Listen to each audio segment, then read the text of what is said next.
2021년도 어느덧 다 지나가고 있습니다.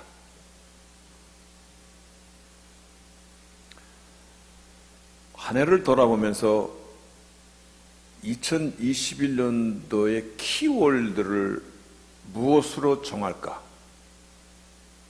2021년도가 나에게는 이것이 가장 임팩트로 다가왔습니다. 어떤 단어가 적당할 것 같습니까? 아마 제 생각과 여러분의 생각이 다르지 않을 것 같아서 제가 생각해 보니까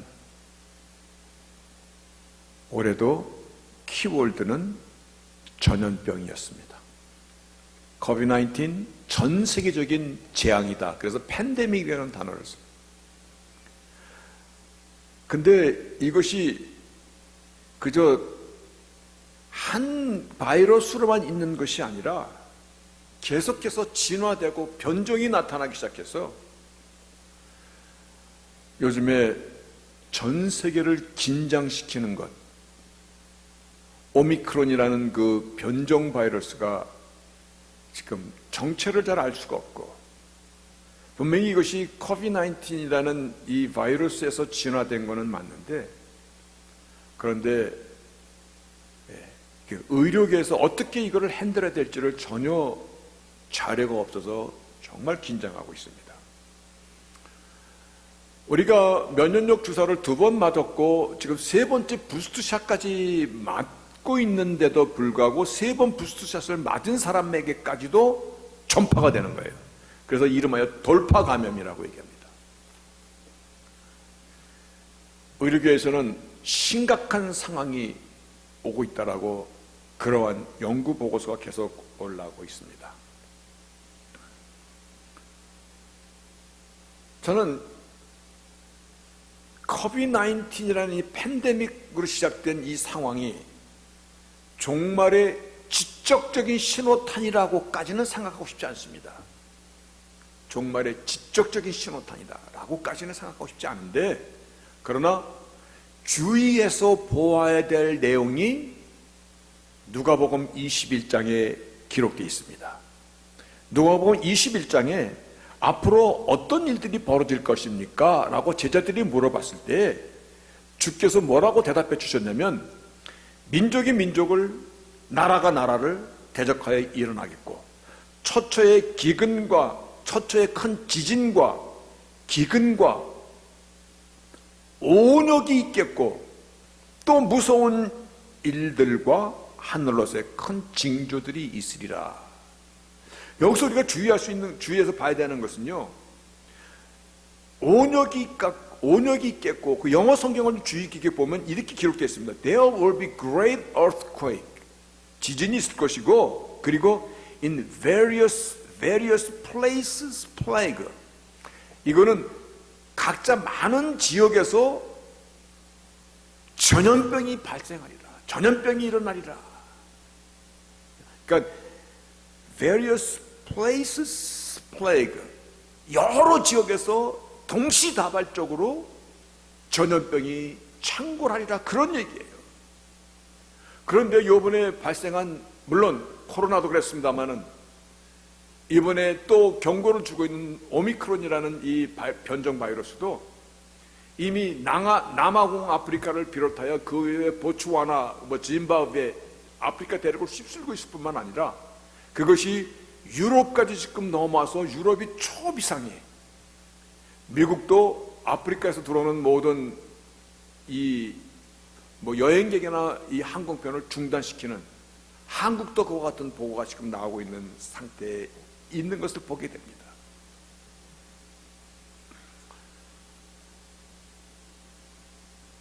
마지막 때에 어떤 일이 날 것입니까? 라고 물어봤을 때 주께서 말씀하신 것입니다. 처처에서 많은 온역들이 일어날 것이다. 전염병들이 발생할 것이다. 그런데 뒤에 있는 또 말씀이 무서운 일이라는 그것을 NASB 영어 성경에는 There will be terror. 그 무서운 일을 테러라고 이렇게 정의하고 있습니다. 미국이 9.11 사태 뒤에 테러와의 전쟁으로 아프가니스탄, 알카에다, 이슬람의 급진주의자 IS 20년 동안 전쟁을 했음에도 불구하고 성과 없이 올해 7월 달에 다 철수했습니다.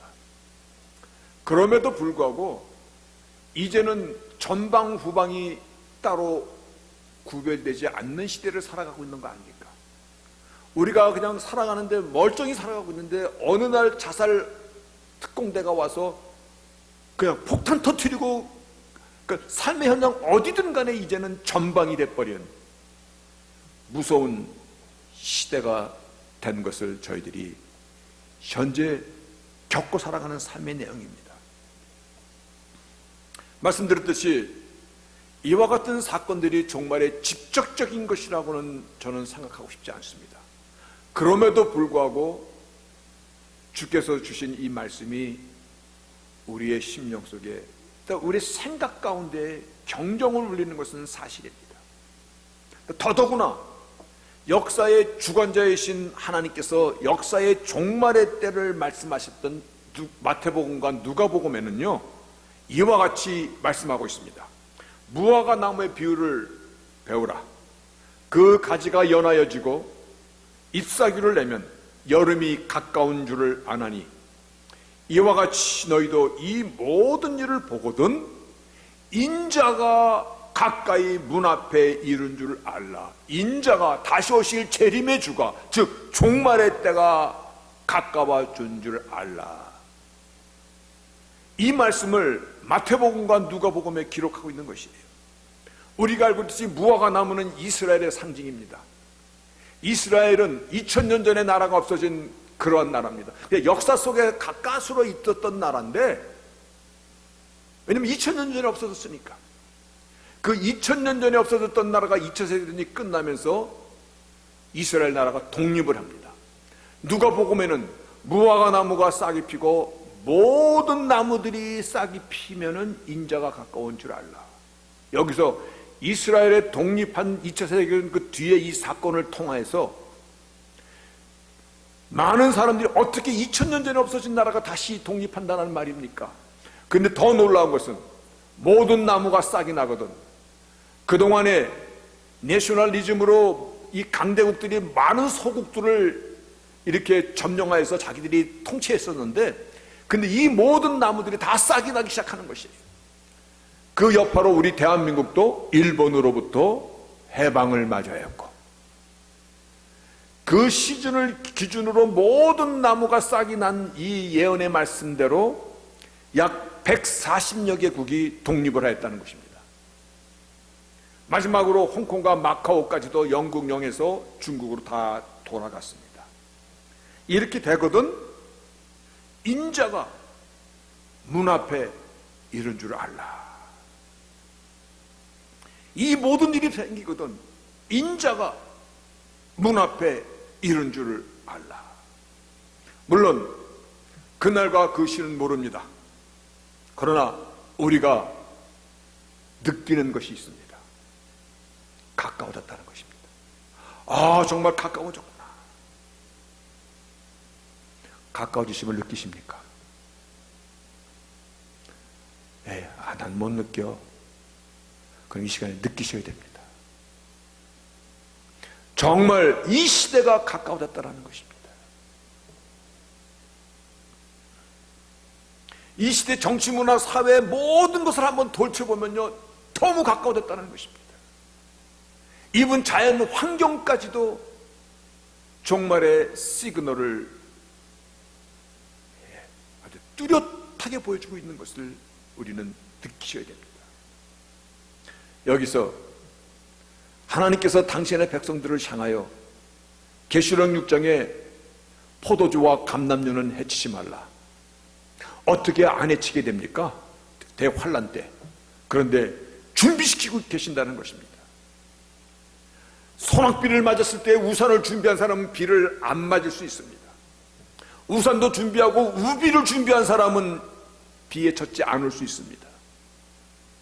오늘 바로 우리를 준비시키는 말씀이 오늘 본문의 내용입니다. 그래서 오늘 본문에 보면 42, 43, 44절에 때가 이러니 그러므로 깨어 있어라. 오늘 말씀의 제목도 깨어 있어, 깨어 있음으로 준비하고 있으라는 것입니다. 그러므로 깨어 있어라. 어느 날에 주가 임할는지 너희가 알지 못함이니라.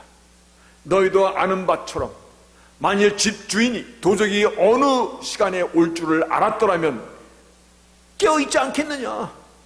깨어있어도 그 집을 뚫지 못하게 하지 않겠느냐? 준비하지 않겠느냐? 당연한 것이죠. 이러므로 너희도 예비하고, 즉 준비하고 있으라. 생각지 않은 때에 인자가 옵니다.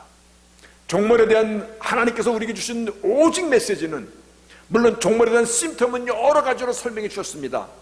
그런데 이 종말의 시대 때 감람류와 포도주는 해치지 말라 하신 그 계시록 6장에 있는 이 말씀처럼 하나님께서 당신의 백성들을 준비시켜 주신다는 것입니다. 준비시켜 주시는 그 내용이 깨어 있으라는 말씀, 그리고 ready to, 준비하고 있으라는 말씀입니다. 물론 시호 때는 하나님의 절대 주권 안에 있습니다. 함부로 예단하거나 속단해서는 안 됩니다. 그러나 하나님께서 주시는 메시지만은 깨어 있어라. 오늘날의 심통으로 볼 때 주께서 정말 가까이 계심을, 이러한 때 우리가 해야 될 일은 뭡니까? 깨어 있어, 또 깨어 있어, 준비하고 있어라. 이 시대가 종말의 때인 것에 대해서는 이견이 있을 수가 없습니다. 이거는 믿지 않는 세상 사람들도 같은 말을 하고 있습니다. 근데 이러한 때 하나님께서 당신의 백성을 향하여서 깨어 있어라, 준비하고 있어라. 그런데 이제 우리가 나누고자 하는 말씀은 여기서부터입니다. 깨어 있고 준비하는 것은 어떤 삶을 얘기하는 것입니까? 그렇죠? 그냥 깨어 있어. 어떻게 깨어 있는 것입니까? 잠자지 말라는 것입니까? 준비하라는 것은 뭘 준비하라는 것입니까? 매일 저녁에 교회당에 가서 철야 예배하면서 매일같이 한 달만 교회에서 철야 예배 해보세요. 그러면 일상생활 못합니다. 밤새도록 교회에서 시간 보냈는데 어떻게 삶에 나가서 어려운 일, 힘든 일을 할 수 있습니까?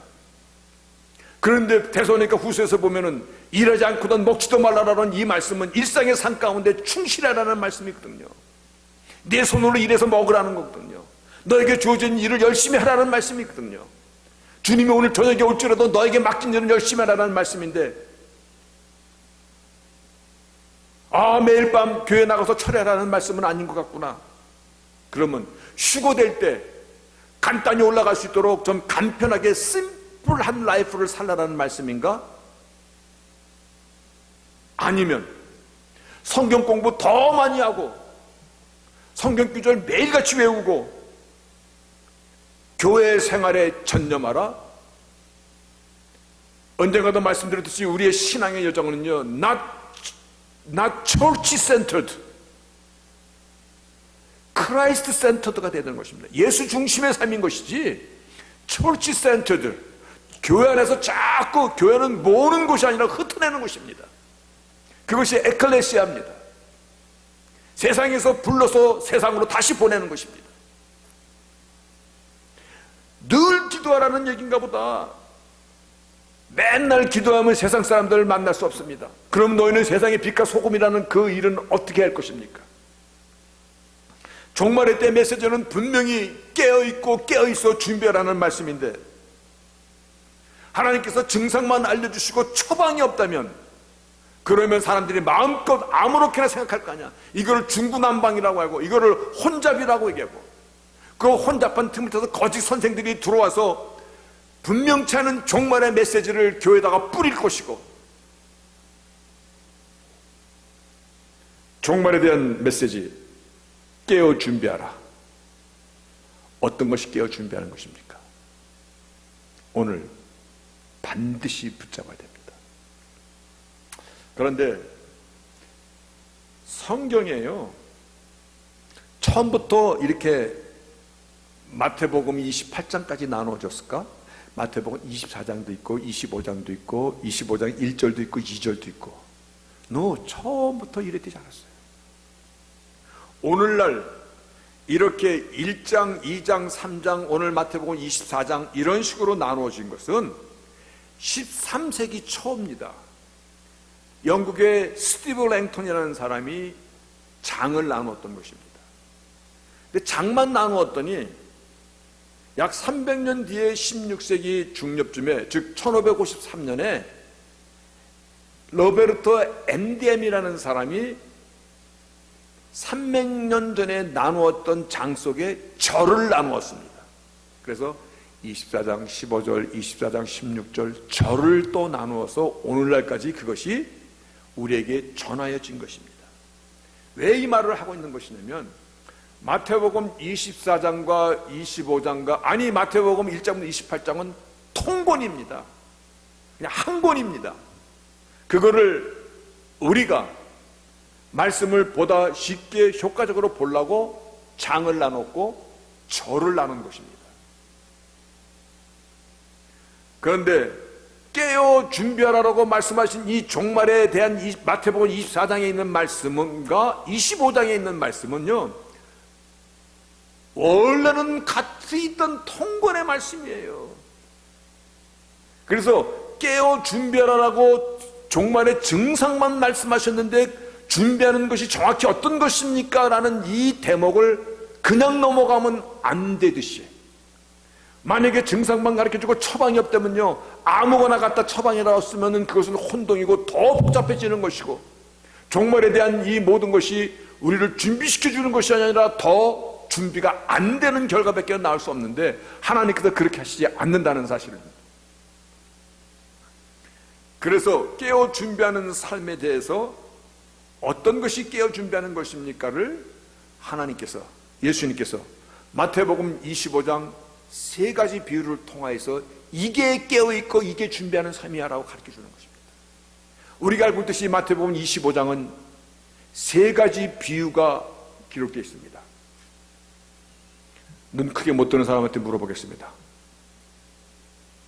갑자기 다 크게 뜨네. 열처녀의 비유 나오죠?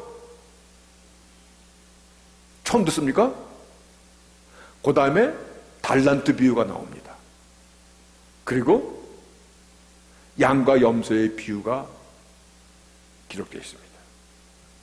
이것이 다 깨어 준비하는 것에 대한 확실한 메시지를 하나님께서 우리에게, 즉 처방을 주시는 것이야. 그래서 우리가 알고 있듯이 이 비유에 보면은요, 열처녀의 비유에 보면요, 마태복음 25장 13절에 보면은 그런즉 깨어있어 너희는 깨어있으라 너희는 그날과 그 시를 알지 못하느니라. 열처녀의 비유는 종말에 대한 메시지입니다. 그렇죠? 그런즉 깨어있어라 그날과 그 시는 모르지 않느냐. 달란트 비유도 보면은 주인이 돌아와서 인자가 다시 오실 때, 달란트 비유도 종말에 대한 메시지예요. 주인이 돌아왔을 때, 다시 재림하셨을 때, 착하고 충성된 종아, 내가 작은 일에 충성하였구나. 내가 많은 것으로 너에게 맡기리니 내 주인의 즐거움에 참여할지로라. 그리고 무익한 종은 내쫓아서 저 어두운 데서 슬피 울며 이를 감이 있으리라. 양과 염소의 비유도 뭐라고 말씀하고 있냐면, 인자가 자기 영광으로 모든 천사와 함께 올 때, 종말에 대한 메시지입니다. 그렇죠? 맞습니까? 열처녀의 비유도, 한 달란트의 비유도, 양과 염소의 비유도 마지막 때에 깨어 준비하라는 이 주님의 메시지에 대한 처방이 우리에게 나오는 것입니다. 다시 말하여 종말의 때 깨어 있어야 될 이 삶은 이와 같은 것이야. 여러분, 비유는요, 우리에게 하나님의 메시지를 더욱더 이해시키고 더욱더 깊이 우리 가운데에 조각시켜주는 의미를 갖고 있습니다. 우리는 영적인 영향을 많이 받고 살아갑니다. 사단 마귀가 우는 사자처럼 너희를 삼킬자를 찾나니, 그러니까 우리의 삶 가운데 나쁜 영들이 우리에게 영향을 줍니다. 그 영향 가운데 다는 아닙니다만 대개가 우울증도 있고 자살도 하고 또 뭐에 씌워서 사람도 죽이고 다 제정신하는 거 아니거든요. 영의 영향을 많이 받는데 우리는 못 봅니다. 예수님께서 오셔서 영의 실상을 우리에게 보게끔 해주십니다. 그 중에 한 예화가 거라사에 귀신 들린 자를 찾아오십니다. 그리고 그 속에 있던 그 귀신들을 내쫓는데 돼지 2,000마리가 그 몸에 있었던 귀신들이 튀어나와서 돼지 속에 뛰어들어가서 돼지 2,000마리가 10마리도 아니고 20마리도 아니고 2,000마리가 물속으로 뛰어들어가서 자살하는 사건이 벌어집니다. 영의 세계의 단면을 보여주시는 것입니다. 우리가 천국 지옥에 갔다 왔습니까? 어떤 사람, 나 뭐 천국도 뭐 갔다 왔다라고 간증하는 사람들은 여러 있었습니다. 그런데 어디까지가 믿어야 될 것인지는 퀘스천 마크입니다.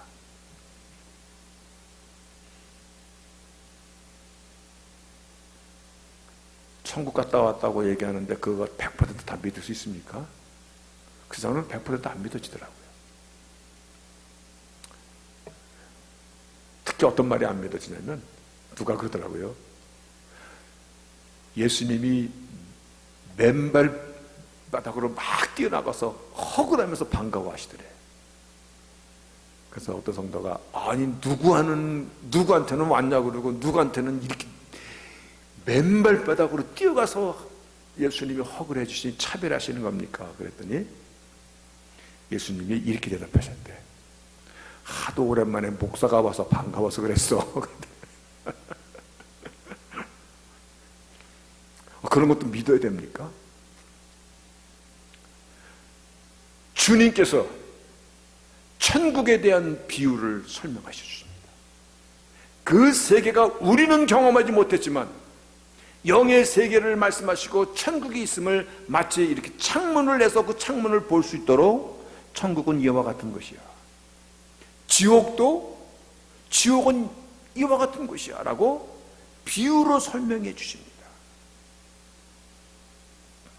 마찬가지로 깨어있으라, 이 시대에 깨어있어야 된다는 이 메시지를 향하여 주님께서 너무나 정확하게 처방을 세 가지 비유를 들어서 우리에게 이것이 이 시대에 우리가 붙잡아야 될 메시지야.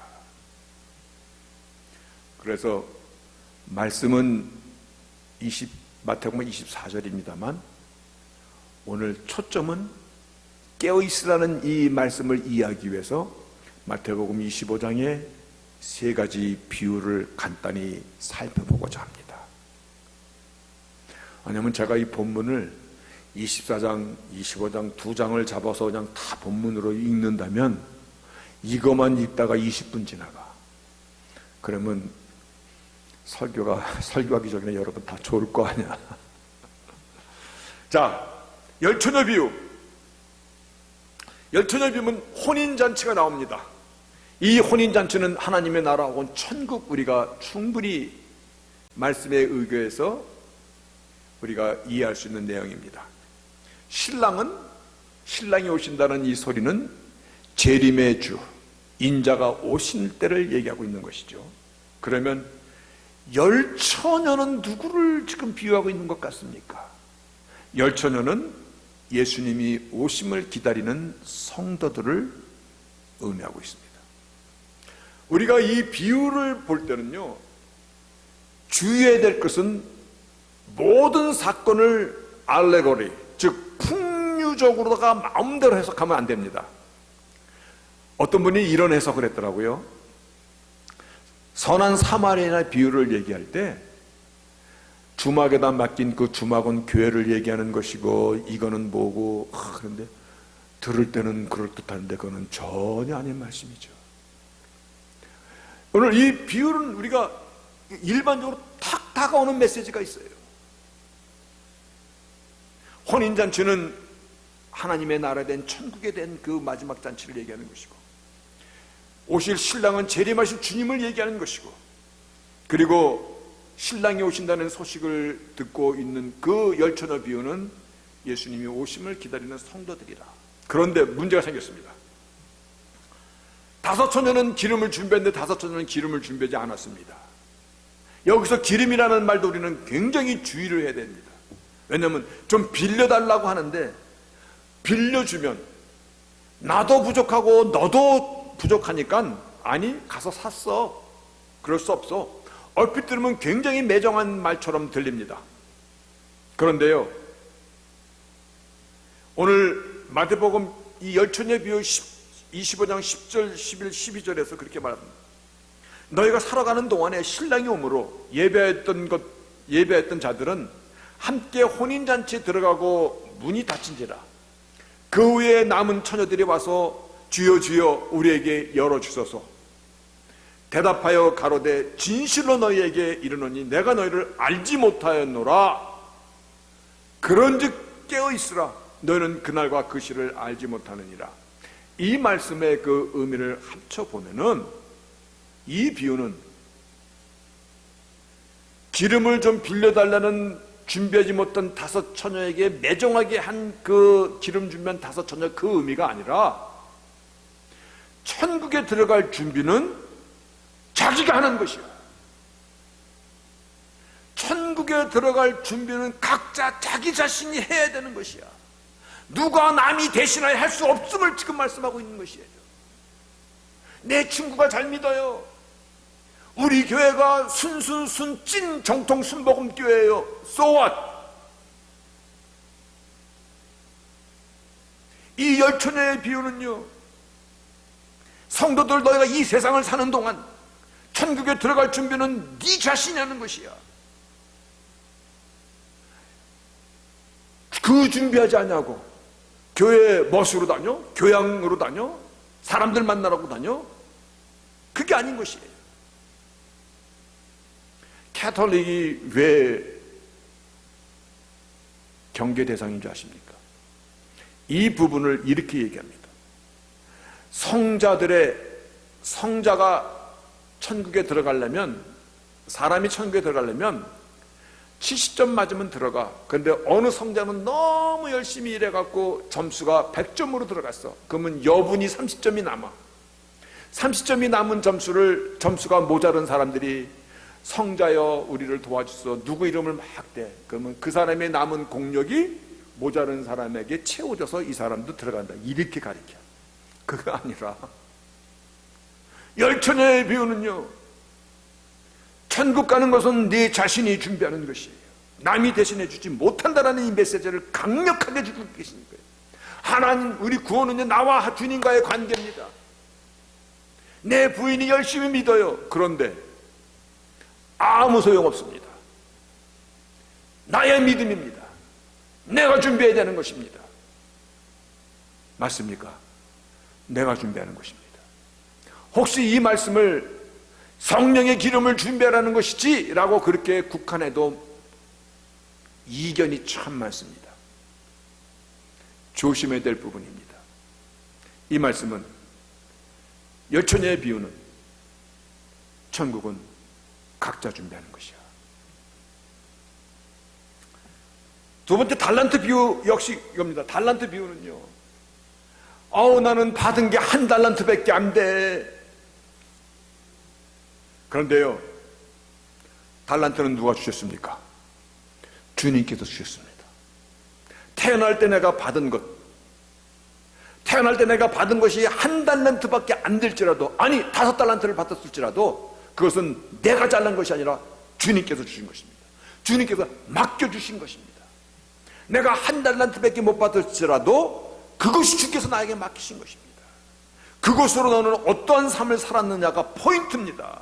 한 달란트 너무 적어요. 그런데 한 달란트가 얼마쯤 되는 양인 줄 아십니까? 노동자가 20년 동안 일해야 받을 수 있는 액수입니다. 만약에 오늘 노동자가, 제가 오늘 일일 노동자인데 하루에 150불을 받든 200불을 받았다 칩시다. 1년에 300일 일하면 6만 불 받습니다. 20년 동안 받으면 120만 불 받는 것입니다. 한 달란트 양이 그렇다는 것입니다. 문제는요, 한 달란트든 두 달란트든 다섯 달란트 이게 문제가 아니라 받은 것에서 너는 어떤 인생을 살았느냐입니다. 내가 받은 것이 한 달란트밖에 없습니다.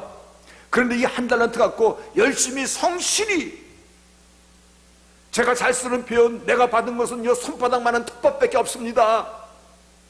그런데 이 손바닥만한 텃밭을 정성껏 가꾸고 정성껏 기경하여 두고 거기서 많은 수확을 걷어내면서 거기서 나는 열매로다가 아들 딸 다 공부시키고 가정을 지키고 남에게 손 안 내밀고 오히려 남을 도우는 삶을 살았다면 한 달란트를 받고 두 달란트, 세 달란트, 다섯 달란트를 남기는 칭찬받는 삶인 것입니다. 다섯 달란트로 다섯 달란트를 남겼던, 두 달란트로 두 달란트를 남겼던, 한 달란트로 또 한 달란트를 남겼던 하나님 똑같이 칭찬하는, 다시 말해요, 받은 것에서 네가 어떤 삶을 살았는가. 하나님은 맡기신 것에서 찾으시는 하나님이십니다. 나는 머리가 나빠요. 나는 가난한 집안에서 태어났어요. 그래서 나는 공부도 못했어요. 이런 것들이 나의 삶의 조건이 되어서 나는 엉터리로 살았습니다. 그거를 하나님 인정하지 않는 것입니다. 내가 받은 것은 한 달란트밖에 없을지라도 이것을 나는요 눈물로 땅을 파고 매일같이 이거를 잘 기경하여서 그 밭에서 나오는, 한 달란트에서 나오는 그 열매를 철철히 걷어가며 가족들을 부양했고 남과 나눌 수 있는 삶을 살았습니다. 하나님 이거를 찾으시는 것입니다. 적은 것에서 충성하였구나. 오늘 본문에서 나누는 말씀입니다. 적은 것에 충성하였더니 더 많은 것으로 너에게 맡기라. 하나님께서는 우리에게 주신 것에서 찾으십니다. 없는 것에서 찾으시는 하나님이 아니십니다. 자기 자신의 인생을 기경하며 살아가는 자, 주신 것에서 충성하며 감사히 살아가는 자, 그 자가 깨어 준비하는 삶의 비유로 하나님께서 달란트 비유로 우리에게 주신 것입니다. 두 번째 확실합니까? 다시 얘기할까요? 그냥 달란트 비유. 하나님 주신 것에서 나는 비록 한 달란트밖에 못 받았을지라도 나는 5달란트 받았을. 이야, 폼내고 살아야지. 아니, 주신 것에서 찾으시는 하나님이십니다. 이제 또 한 가지 비유를 더 들어 설명하셨습니다. 양과 염소의 비유입니다. 양과 염소의 비유. 우리는 여기서 조금 이거를 굉장히 주의해야 됩니다. 하나님께서 우리를 심판하시는 그 기준 속에는요, 이웃의 아픔과 형제의 연약함과 네가 병들고 헐벗은 사람을 봤을 때 너의 삶의 중심은 어떠했느냐라는 것을 반드시 물어보고 있는 것입니다. 양과 염소를 나누는 이 자리는요, 하나님의 심판의 그 자리임을 역력히 드러내고 있어요. 하나님, 우리가 착하게 살아가는 것과 구원과 무슨 상관이 있습니까? 그렇게 생각한다면 지금 바꿔야 됩니다.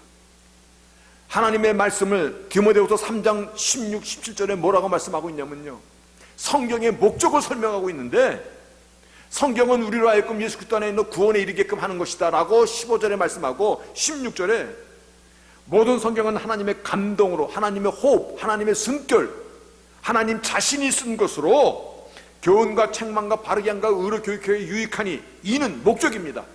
성경의 목적이 뭐냐면 하나님의 사람으로 온전케 하며 모든 선한 일을 행하기에 온전케 하려 함이로다. 선한 일이 이게 들어간다는 것입니다. 나는 내가 번 것으로 나만 잘 먹고 살았습니다. 하나님은 한 번도 그와 같은 삶을 의롭다라고 말씀하시지 않았습니다. 심지어는 길을 가다가 알지도 못하는 사람인데 강도를 만났어. 근데 그 사람을 잘 돌봐주고 그가 회복될 때까지 잘 보살펴달라고 돈까지 맡기고 가는 그 사마리아 사람, 누가 내 이웃이냐라고 물어봅니다. 하나님은 이기적인 삶을 향하여서 한 번도 그렇게 살아야 된다라고 말씀하시지 않았어요. 이 지극히 작은 자 하나에게 하지 않은 것이 곧 나에게 하지 않은 것이다. 여러분, 이 세 가지 비유를 종합하면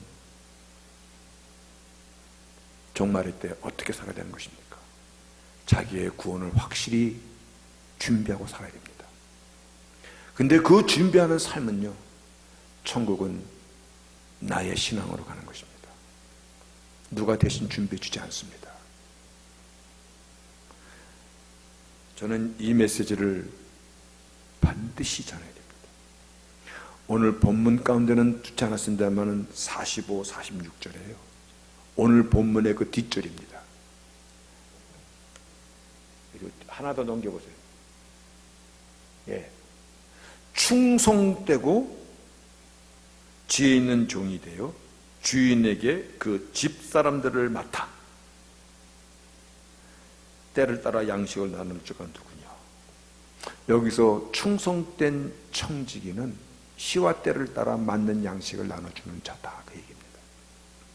여기서 이 청지기라는 단어가 오이코노미아가 영어로다가 들어오면서 에코노미, 시와 때를 따라, 오늘 같은 이 시대에, 오늘 같은 이 때에 양식을 나눠줄 자가 누구냐. 양식을 나눠줘야 된다는 것입니다. 반드시 나눠주라는 것입니다. 어떤 양식? 깨어 준비하고 있어라.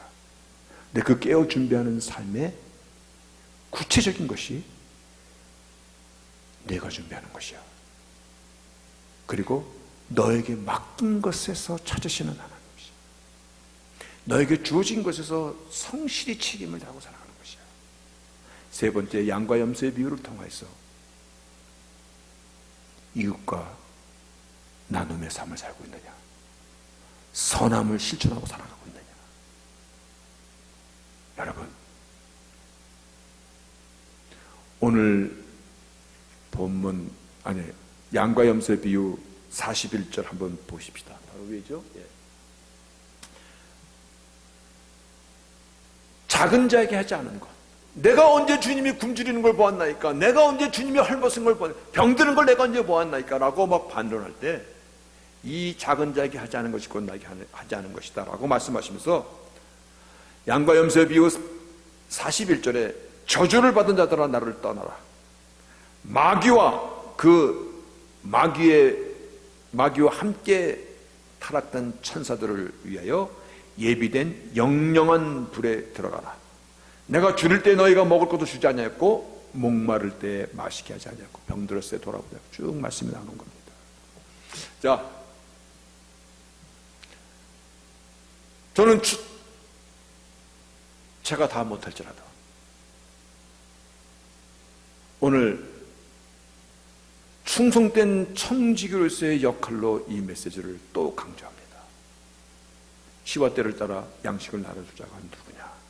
오늘 이 시대에 주께서 마태복음 24장에 종말의 증상을 설명하시면서 그러니 깨어 준비하고 있어라.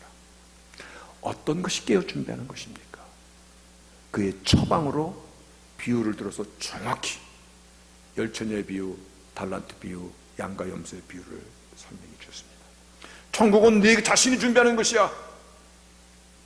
그리고 달란트는 너에게 주어진 환경, 처지, 조건 하에서 감사히 성실히 열매를 맺으며 살아가는 것이야. 양과 염소를 통해서 병들고 약한 이후 형제들을 돌아보면서 선한 일을 힘쓰며 행하며 살아야 될 것이야. 이것이 깨어 준비하는 삶이야 라고 그렇게 우리에게 말씀하고 있습니다. 분명히 붙잡으셨죠?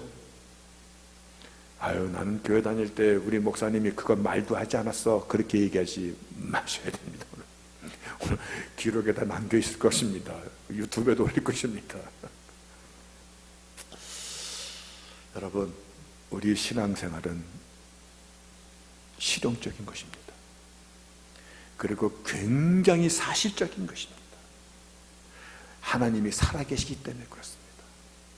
하나님이 살아계시기 때문에 나의 삶의 일거수일투족이 오늘 하나님의 영광을 드러내느냐 가리느냐가 나타나는 것이잖아요. 나의 오늘의 처지도 하나님이 함께 하시는 것이고 내가 처한 그 환경도 사실은 하나님께서 같이 하시는 시간이에요. 하나님이 기뻐 받으시는 것은 그 자리에서 충성하고 그 자리에서 바른 믿음이고, 그 자리에서 너희가 서로 사랑하면 나의 제자인 줄 알리라. 서로 사랑으로 돌보는 것이. 그렇죠? 저는 12월을 바라보면서, 12월이 뭐라고 그러는지 아시죠? 11월은 감사의 절기, 12월은 기쁨의 절기. 그래서 Seasons Greeting, 기쁨의 절기. 이 기쁨을요, 많이 서로 나눕시다. 아멘. 나누면요 더 커져요. 내가 혼자 움켜쥐면요, 이거 정말 별 볼 일 없어요. 제 여동생이 저한테 가르쳐 주더라고요. 근데 간단한 얘기인데도 그러네. 저보고 그래요. 오빠, 맛있는 스테이크는 4사람 이상이 먹어야 맛있어. 자기 혼자 만약에 스테이크 먹는다고 생각해봐. 이거 맛없어요. 맛있는 사시미는 몇 사람? 6명 이상 먹어야 맛있대. 맛있는 싱싱한 사시미 아침에 일어나서 자기 혼자 먹어버려. 그거는 맛이 아니라 독이래. 비린내 나서 못 먹는데. 나누면 커지는 것입니다. 나누면. 몇 년 전에 라디오에 그런 프로그램이 있었는데 지금도 계속 하는지 모르겠어요. 어떤 프로그램이 있었냐면, 그 진행자가 어떤 도움이 필요한 사람 자기 아픔을 편지로 보내. 어떤 사람은 갑자기 병이 들어서 보험도 없고 치료 못 받는 그 여자의 소리도 나오고, 어떤 사람은 잡을 잃어가지고 아파트세를 못 내서 쫓겨나게 되었다, 이런 여러 가지 사연들이 막 올라와. 근데 그 사연을 읽어주면 그 사연을 들은 어떠한 사람이 곧바로 전화를 걸어. 나는 둘루스 사는 누구누구인데 오늘 그 여인에게 아파트세를 내가 내주겠습니다 하고 전화를 해. 그러면 그 도움을 받은 그 사람은 알지도 못하는 사람이 도움을 주는 거야. 감사하다 그러고 Praise the Lord, Thanks Lord, Thanks God, Thanks Jesus 하면서 막 감사하는 그런 프로그램을 이렇게 보면서 마음이 따뜻해져. 아유, 내가 한다고 그런 거 나가서, 아니, 내가 할 수 있는 것 하는 것이야. 오늘 우리 가운데 누가 좀 힘들까? 누가 좀 외로울까? 한번 돌아보시기를 바라겠습니다. 그래서 우리 목사님이 제일 힘들 것 같아. 아니, 그렇게 하지 마십시오. 저는 아들도 있고 손자도 있고 오늘 우리 가운데 누가 외로울까? 그래서 좀 12월 달은 열심히 서로 만나서 짜장면도 먹고 서로 위로도 하고 그렇게 나눔의 삶을 좀 삽시다. 아멘 하는 사람이 없네. 좀 그렇게 좀 많이 합시다. 그래서 적어도 이 12월 달이 기쁨을 나누는 절기, 마음을 나누는 절기. 당신이 혼자가 아니라 당신 옆에는 우리들이 있어요. 따뜻함을 좀 나눌 수 있는 절기. 그래서 서로에게 기쁨과 위로를 나누는 절기를 만들어 갑시다. 아멘? 아멘입니까? 다시 한번 아멘입니까? 기도하겠습니다.